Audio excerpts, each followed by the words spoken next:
My name is Lillian Rhodes. I'm 74 years old, and for 40 years I believed my husband was my protector, my partner, my safe place in a world that had taken both my parents too soon. But grief has a way of peeling back layers, and what I discovered, in the months following their death, shattered every illusion I had about the man I had shared my life with. It started with silence. His, mostly. Charles stopped calling me Lil, stopped asking how I slept or whether I'd eaten. Instead, he became efficient, cold, transactional, as though the love we'd built was just an outdated agreement ready to be renegotiated. I chalked it up to sorrow. We'd both loved my parents deeply, hadn't we? But soon, the silence grew into something darker. Commands barked instead of conversations, bank accounts consolidated without my input, personal letters from old friends disappearing from the mail pile. And then came the day he raised his hand. Not once, not in a moment of rage, but regularly, strategically, always with the same excuse. If you'd just listen, I wouldn't have to teach you the hard way. What I didn't know, what Charles hoped I'd never find out, was that my parents had never truly left me unprotected. They'd left behind one final act of love, and he had buried it beneath years of deception. I was cleaning out the attic when I found it. A faded manila envelope, hidden inside the lining of my father's old leather suitcase. The handwriting on the front made my knees go weak. My hands trembled as I drove across town to Gregory Wells, my father's longtime attorney. I hadn't seen him since the funeral. When I stepped into his office, envelope clutched like a lifeline, he looked at me the way someone does when they've been waiting a long time for something inevitable. "You found it," he said quietly. I nodded. "I think this is the truth." He led me into his office, shut the door, and gestured for me to sit. The moment the seal broke and the papers slid out into my lap, I knew. Everything was about to change. The will inside changed everything. And when I opened it, I finally understood why Charles tried so hard to keep it hidden. When I think back to the early years of our marriage, it's almost impossible to reconcile the man I knew then with the man I came to fear. Charles Rhodes was the kind of man everyone admired. Tall, steady-voiced, clean-shaven in the way that made other men seem sloppy. He'd grown up in Bennington, Vermont, just an hour from where I was raised, and our families had crossed paths at a charity dinner for the local library. I was 28 then, just starting my career as a substitute teacher and still living with my parents on the family property in East Calais.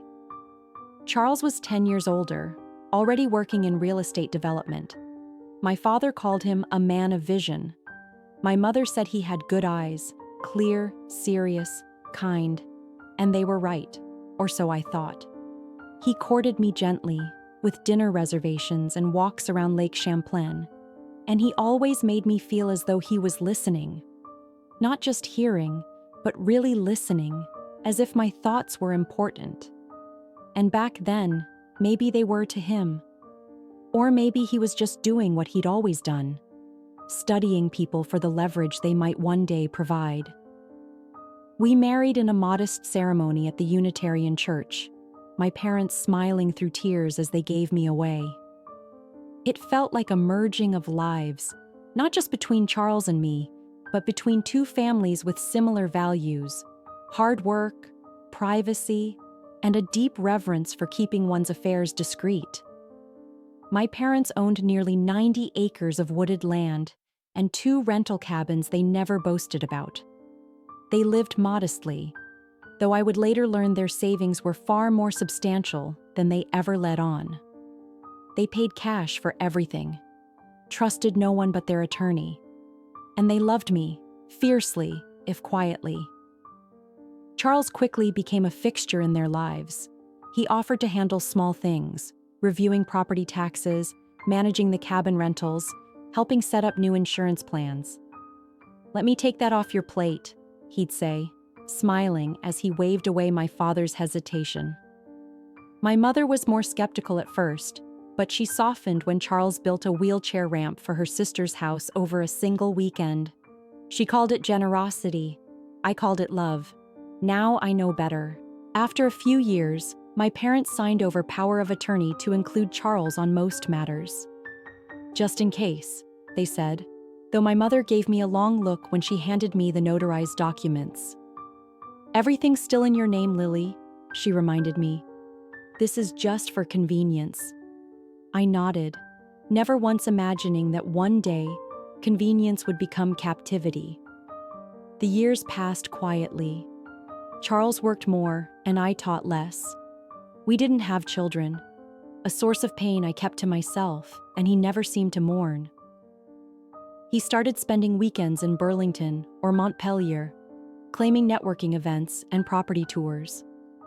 I'd spend those quiet Saturdays reading with my mother or walking the wooded trails behind the house with my father. Even when Charles wasn't physically present, I still felt like we were building a life together. I wrote him letters. He returned calls. The cracks hadn't shown yet. Or maybe I didn't want to see them. It all changed the year my parents died. They'd been driving home from my cousin's wedding in Barra when their car hit a patch of black ice and slid off the road. The police said it was quick, instant even. One moment they were chatting about cake and cousins, and the next, they were gone. I remember the call coming through the landline at 3 a.m. I dropped the receiver. Charles picked it up and asked, "What hospital?" Not, "Are they okay?" At the time, I thought it was just his way. Practical, unemotional. But now, I can see the shift. It wasn't grief that hollowed him out. It was calculation. In the weeks that followed, while I drifted through the haze of funeral arrangements and condolence letters, Charles became strangely efficient. He boxed up their belongings with a speed that felt almost disrespectful. He met with their attorney alone, claiming I was too fragile. He canceled their charitable contributions, closed their safety deposit boxes, and sold their car, all without asking me. I protested once about donating my father's book collection, and he responded with a look I'll never forget. "You want to clutter the house with dead people's junk?" he snapped. It was the first time he raised his voice at me, and it wouldn't be the last. The physical abuse didn't come all at once. It began with silences. Long, punishing silences when I asked questions he didn't like. Then came the passive threats, slamming doors, slapping counters, gripping my wrists a little too hard. One night, when I asked about the inheritance and whether I could see the paperwork, he knocked a glass off the table and told me I was lucky he was taking care of it at all. "You'd lose everything without me." I didn't connect it at first. I just thought grief changed him. I thought the weight of responsibility made him cruel. I thought if I was patient, the man I loved would come back. But the truth is far more painful. He had been waiting for their deaths like an inheritance to rip open, like a locked chest finally handed to him.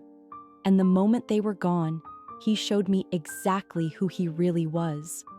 But what he didn't know, what he never imagined, was that my parents were watching even in death. And they had left behind more than memories. Grief doesn't come in a straight line. It folds into the corners of your days, sneaking up in the sound of a clock ticking or the smell of lavender soap your mother once used. In those first few months after my parents' funeral, I was so submerged in that kind of grief that I couldn't distinguish sorrow from fog. I moved through the days like someone underwater, and Charles used that fog like a roadmap. 3 weeks after the funeral, he sat me down in our kitchen, if you could call it that anymore, with the empty counters and sealed boxes, and told me we'd be moving.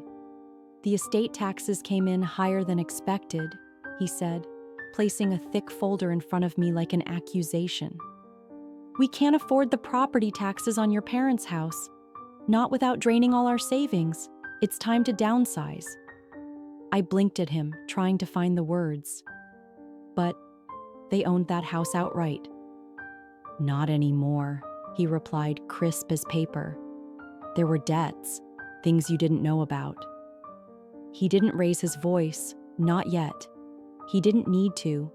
His tone carried the weight of certainty, the kind that makes you question your own memory. I nodded slowly, too exhausted to push back, too trusting to believe he'd lie with such conviction. We moved to a smaller home on the outskirts of Montpellier, a pale ranch house with sagging shutters and stained carpet. I told myself it was temporary, that we were adjusting, just like he said. I donated half my clothes, left behind the dining table my father carved, and said goodbye to the only garden I'd ever known. And all the while, Charles played the part of the burdened husband. He took phone calls in hushed tones in the garage. He told the neighbors we were going through a complicated probate situation. He even asked our mailman to start delivering our mail directly to him, to reduce Lillian's stress. At first, I believed him. That's the part that shames me the most. I believed him when he told me my father's accounts had been tied up in legal messes, and that my mother's bonds had lapsed due to bad planning. I believed him when he told me there was nothing to salvage from the trust my parents had supposedly mismanaged. They meant well, Lil, but they weren't sophisticated people. They didn't plan ahead. What hurt wasn't just that he was lying. It was that he made me feel like I was stupid for not seeing it sooner, like I had inherited nothing but disappointment. He discouraged me from attending any legal meetings. "You're grieving," he'd say, cupping my chin like I was a child. "Let me handle the paperwork. The attorney said it's all routine anyway." I didn't even realize he'd stopped involving me entirely until months later, when I found a legal notice buried under a stack of junk mail in his desk. It was addressed to me, not him. And it was unopened. I began noticing other things too. Gaps, inconsistencies, little oddities that tugged at the edges of my numbness. The furniture. He told me we'd sold it all to cover debts, but I recognized my mother's antique vanity months later in a boutique downtown. Same rosewood finish, same scratched drawer. When I confronted him, he laughed. "You're imagining things. That could be anyone's." The phone calls. I hadn't heard from Gregory Wells, my father's attorney, since the funeral. I asked Charles about it once, and he said, "Wells retired. You're not going to get anything new out of that dinosaur. I'm working with someone more modern now." But when I called the office after Charles left one day, the line just rang and rang. No voicemail, no answer. He got angrier as the months dragged on. Not overtly, not with shouting, but with a low-grade simmer that never quite left his eyes. He began to criticize everything I did. The way I folded the laundry, the way I spent too much time in the garden. "You've got all the time in the world and nothing to show for it," he'd mutter. Then it got crueler. "You're weak. Your parents babied you. They didn't leave you anything because they knew you couldn't handle it. You'd be out on the street without me. Useless." He never said these things in anger. He said them like they were facts, objective truths, and that made them harder to push back against. Because a part of me, a small, frightened part, believed him. But in the quiet moments, when he wasn't watching, I'd sit with a cup of tea and remember my father's hands. The way he double-checked every document. The way my mother kept every receipt in labeled boxes for 20 years. These were not people who forgot things. These were not people who would leave me adrift. And that feeling in my gut grew heavier by the day. My parents would never have left me with nothing. Not without a reason. Not without a plan. I didn't have proof yet. But I had doubt. And for the first time in months, I clung to it like a rope. Because if I could pull hard enough, maybe, just maybe, I'd find the truth buried beneath the lies. It had been a full year since my parents' funeral, since the move into that joyless little house with the peeling wallpaper and the walls that listened to every fight. A year since Charles began speaking to me like I was something fragile and burdensome. A year since I started pretending not to notice how much of my life had been carved out and replaced with silence. I'd spent most of that year on autopilot, smiling at neighbors, baking casseroles, staying quiet. It was easier that way. Easier to keep him calm, easier not to rock the boat. But inside, something had shifted. A quiet rebellion, growing like a seed beneath the snow. One afternoon in late spring, while Charles was away on one of his mysterious business weekends, I decided to clean out the attic. Not for any particular reason. Maybe I was bored, or maybe I just wanted to be somewhere he never bothered to look. The attic smelled like dust and cedar. Old boxes were stacked haphazardly, many still taped shut from the rushed move after my parents died. I hadn't touched them since. Most were labeled in my mother's handwriting. Summer clothes, guest linens, dad's tools. And then there was one box, untitled, plain, pushed all the way to the back. I dragged it into the light, brushed off the cobwebs, and opened the flaps. Inside were old gardening books, my mother's collection. I smiled. She'd loved gardening more than anything else. Even in winter, she'd read about soil and bulbs and pruning like it was literature. I picked up a book I recognized instantly, The Vermont Gardener's Companion. I opened it out of habit, expecting to see her penciled notes in the margins. Instead, a folded piece of thick cream-colored paper slid out and landed in my lap. My breath caught. I could see my father's handwriting even before I unfolded it. Strong, deliberate script, the kind that didn't waver.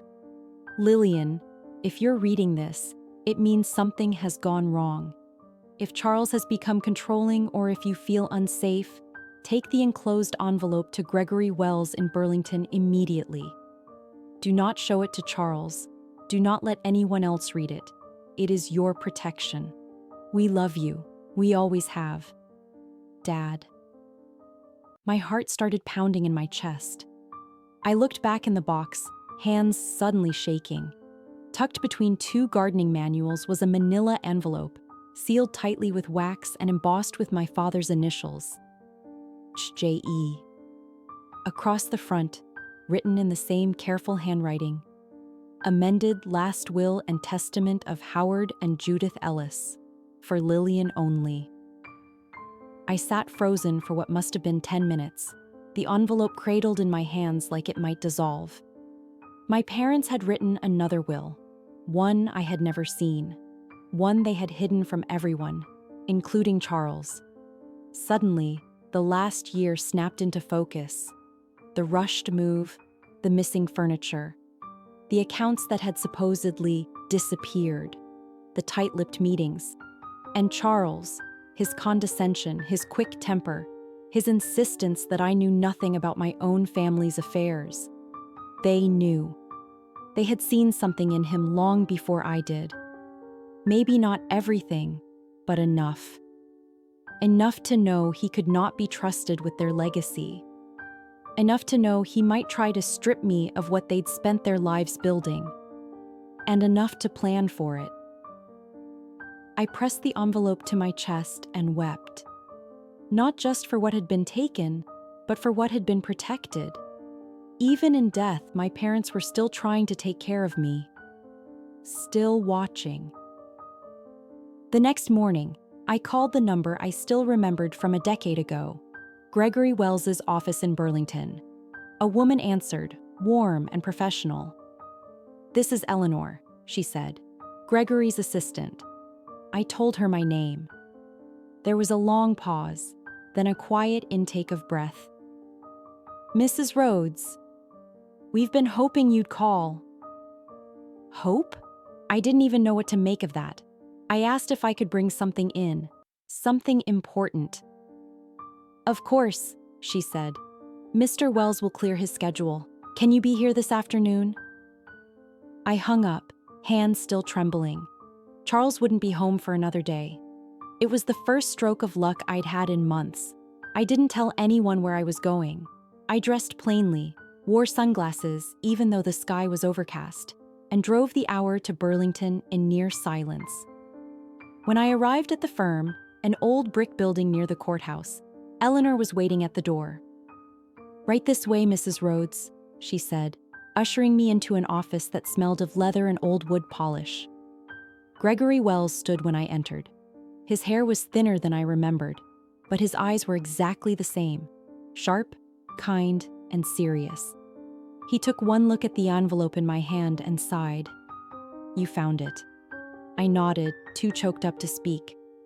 He gestured to the chair across from his desk and took the envelope gently from me, breaking the seal with a silver letter opener.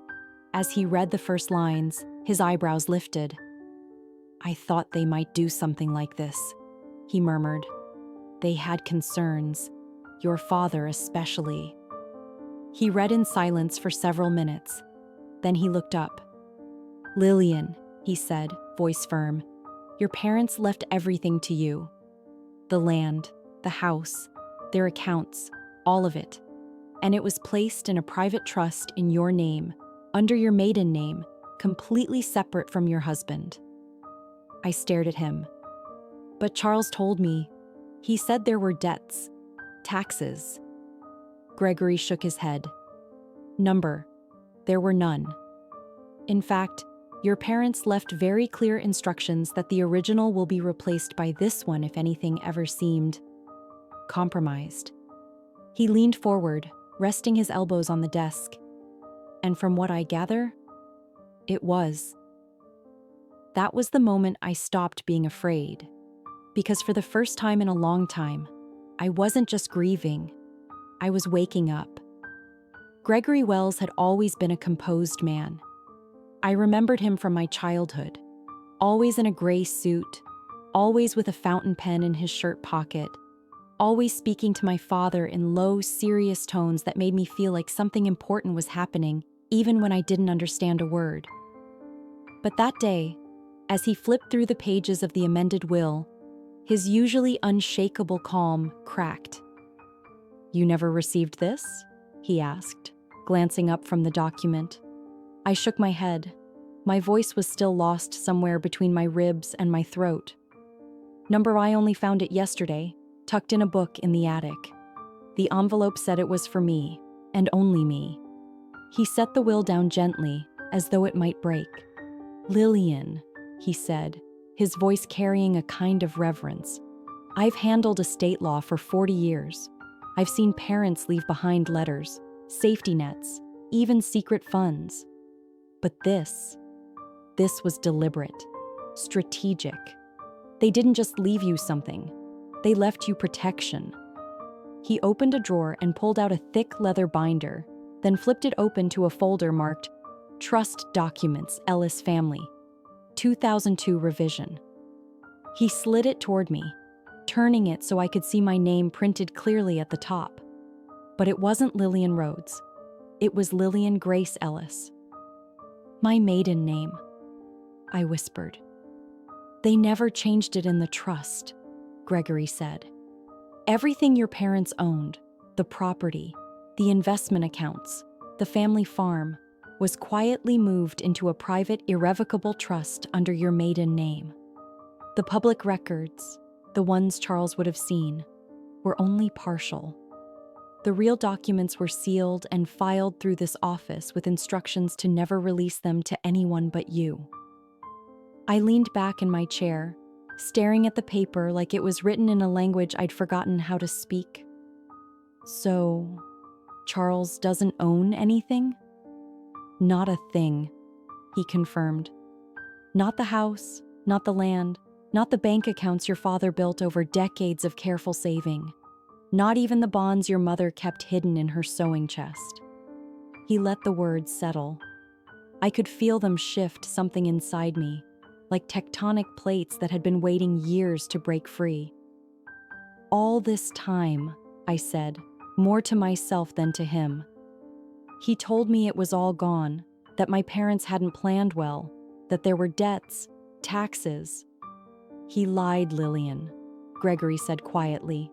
Your parents were extremely meticulous. They kept every receipt, recorded every conversation. I was there when your father drafted this trust. He told me plainly, if anything ever happens to us, and if Charles starts controlling Lillian, she needs to have a way out. The room felt heavy, not oppressive, but dense, full of truths that had been buried under a year of lies, a year of gaslighting, a year of fear. Gregory continued. I remember he asked me to create a clause that would make the trust airtight. No amendments, no early access unless certain conditions were met. That way, Charles wouldn't even know what to look for. Your father said, and I quote, I want my daughter to have a fortress he can't breach. A fortress.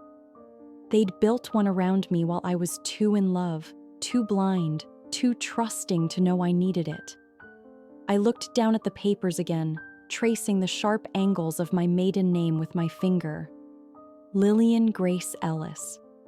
It was like meeting a younger version of myself, one who still believed in safety and warmth and Charles Rhodes's empty promises. My voice came back in a whisper. So what happens now? Gregory sat back in his chair and folded his hands. That depends on how you want to proceed. You are, legally and financially, in control of everything. The house Charles moved you into? That was purchased with funds from an account you control. He forged your name on the withdrawal forms. We'll need to address that. The property in East Calais is still yours, fully deeded under the trust.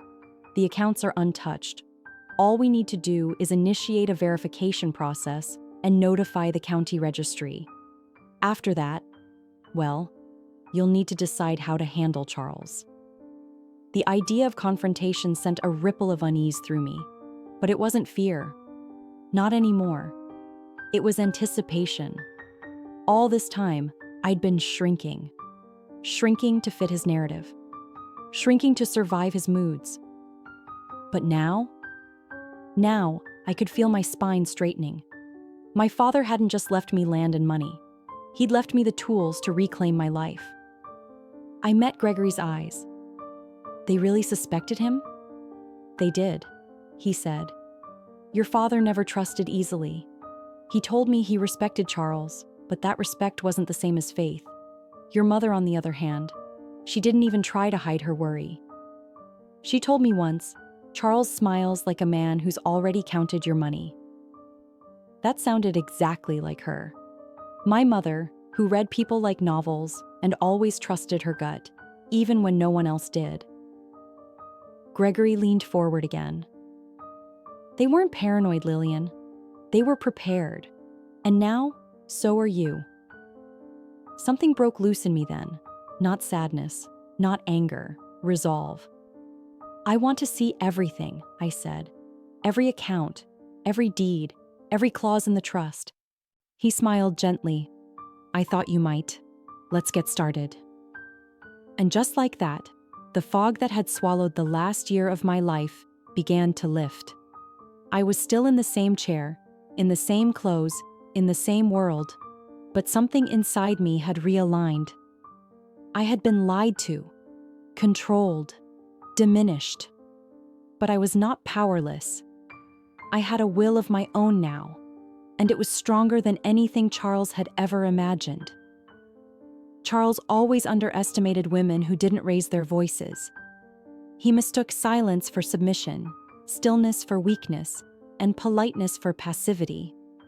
He had no idea that every time I nodded during his lectures, every time I lowered my eyes or murmured, "You're right, dear," I was gathering something much more valuable than agreement.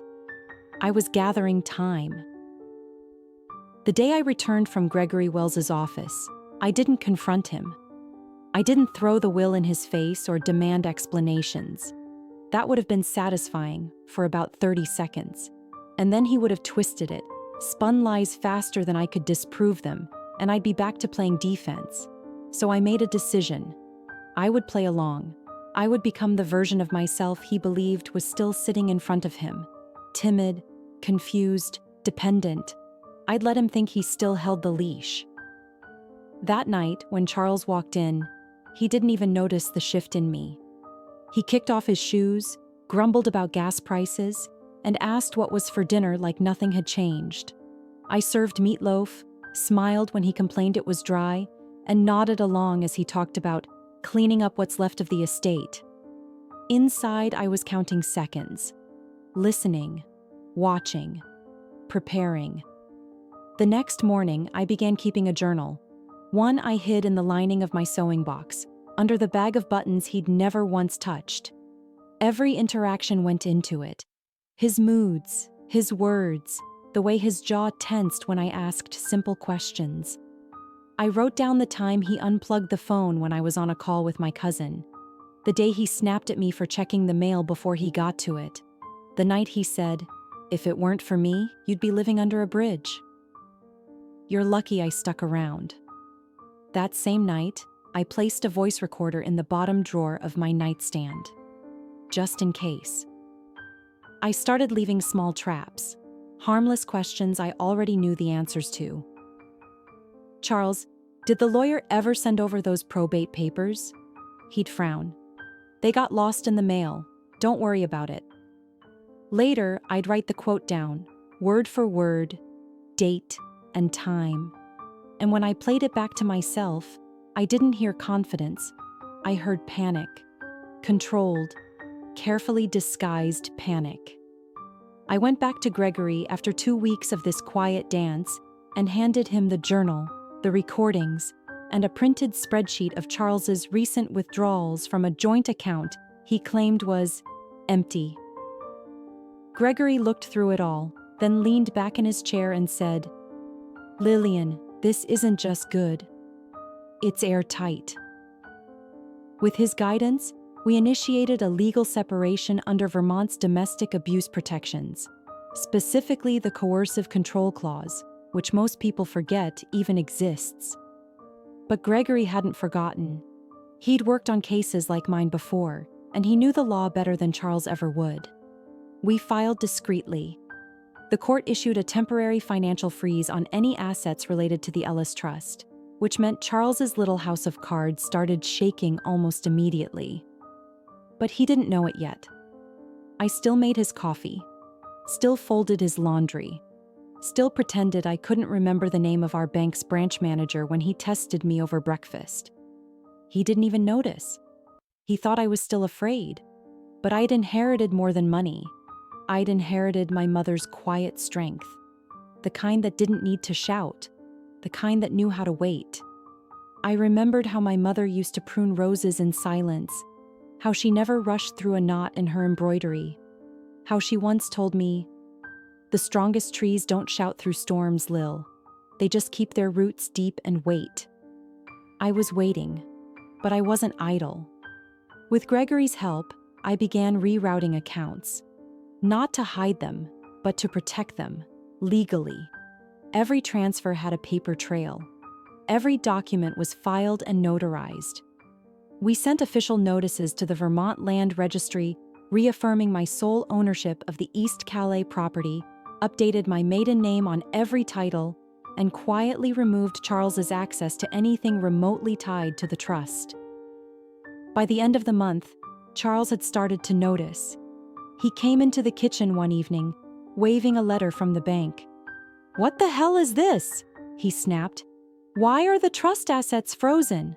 Why was I removed from the secondary contact list?" I looked up from my knitting. "I don't know, dear. Maybe you should call them." "You think this is funny?" "No," I said calmly. "Just confusing. I must have forgotten something."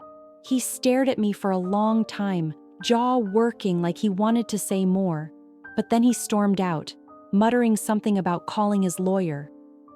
That night, I moved my journal to Dorothy Chen's house, the neighbor I'd known since before Charles came into my life. Dorothy had always said if I ever needed anything at all, her door was open. When I told her just a fraction of the truth, she didn't blink. "I always knew there was something off about that man," she said, pulling me into a hug.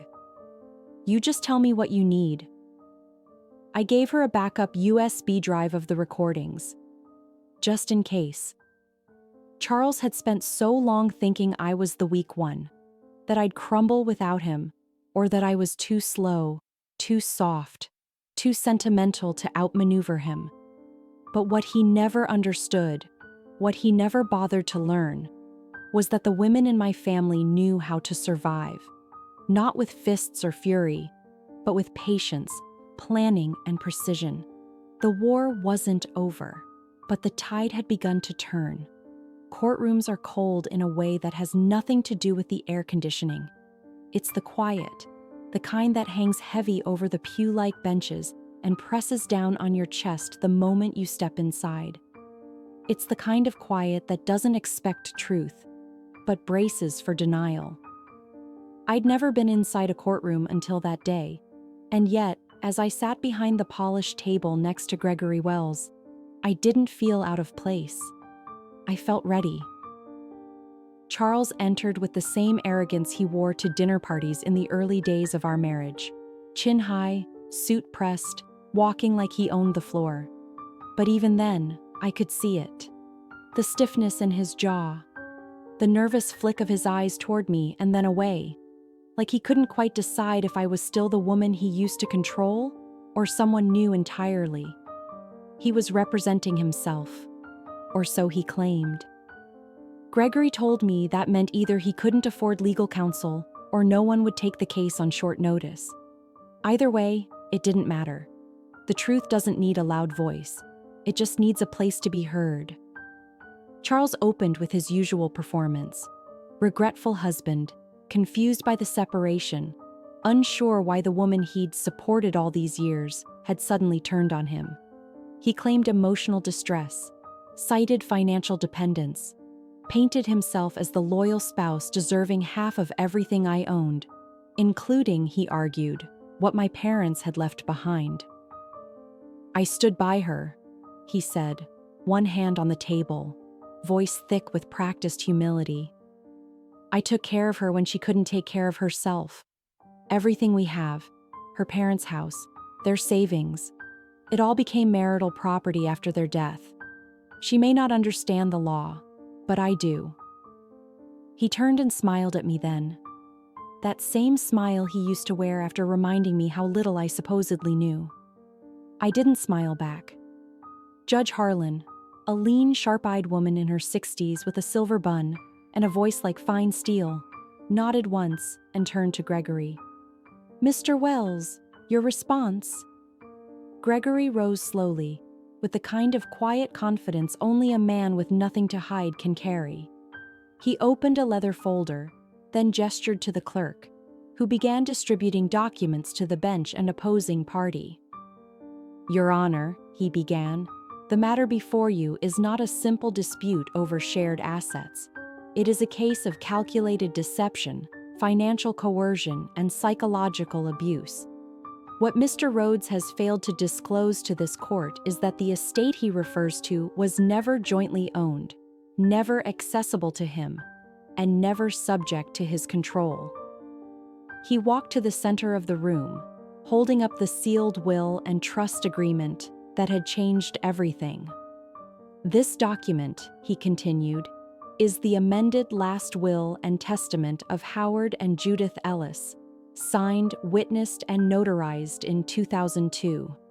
It clearly establishes an irrevocable trust in the sole name of their daughter, Lillian Grace Ellis, for the exclusive purpose of protecting her and her inheritance from undue influence." He handed a copy to the judge and allowed the silence to sink in. "Furthermore," he said, now returning to our table, "we present video evidence of Mr. Rhodes engaging in verbal threats, financial manipulation, and attempts to isolate Mrs. Rhodes from her own estate affairs, recordings made within her legal rights in a shared home. In addition, Mrs. Rhodes has maintained a dated journal documenting consistent coercion and psychological intimidation." He paused, then laid down one last document. "And finally, we submit a personal letter from Mr. and Mrs. Ellis, included in the sealed will, which states, "Should our daughter ever be mistreated, this trust shall activate immediate legal protections against her abuser." You could have heard a pin drop. Even Charles's breathing seemed to stop. Judge Harlan adjusted her glasses and read the final clause again, aloud. "Should our daughter ever be mistreated, this trust shall activate immediate legal protections against her abuser. We leave this as our final act of love and of warning." She looked up slowly, first at me, then at Charles. "Mr. Rhodes," she said, her voice clipped and controlled, "do you have any legal documentation proving shared ownership of the Ellis Trust?" Charles stood. His hands shook slightly, though he tried to hide it by adjusting his tie. "No, but, Your Honor, we were married. For over 40 years.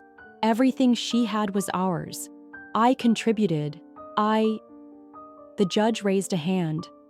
"Marriage does not entitle one party to property that was intentionally and legally protected by a third party, especially not when said party is documented to have engaged in coercive and abusive conduct toward the trust's beneficiary." She turned to the clerk.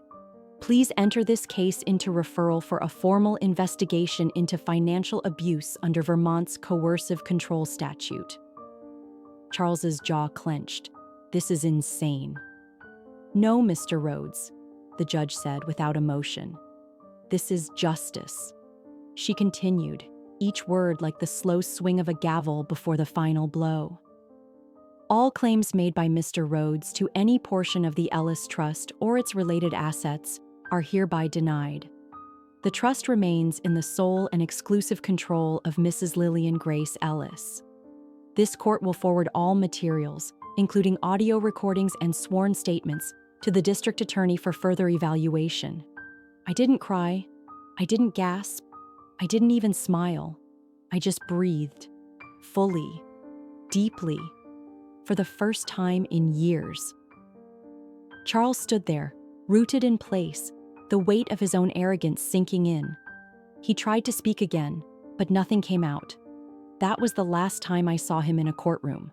And the first time I saw in myself the woman my parents had believed I could be all along. In the weeks following the hearing, a strange quiet settled over my life. Not the heavy, suffocating quiet that had lived in the walls of that house with Charles, but a lighter kind. The kind that fills a room after a long, hard storm. A quiet that means you've survived. The judge's orders had been clear. Charles was barred from contacting me in any form. The financial freeze was made permanent. The Ellis Trust, once buried beneath lies and paperwork, was fully restored under my name. And the most unexpected development came just 10 days later, when I received a call from the district attorney's office in Burlington. Charles was being indicted. The charges were serious: financial fraud, unlawful coercion, identity manipulation, and attempted conversion of protected assets. But what truly shocked me was the addition of a domestic abuse charge, emotional coercion and financial control, made possible under Vermont's expanded definition of intimate partner abuse. Gregory had filed the complaint quietly, with my full consent and complete documentation.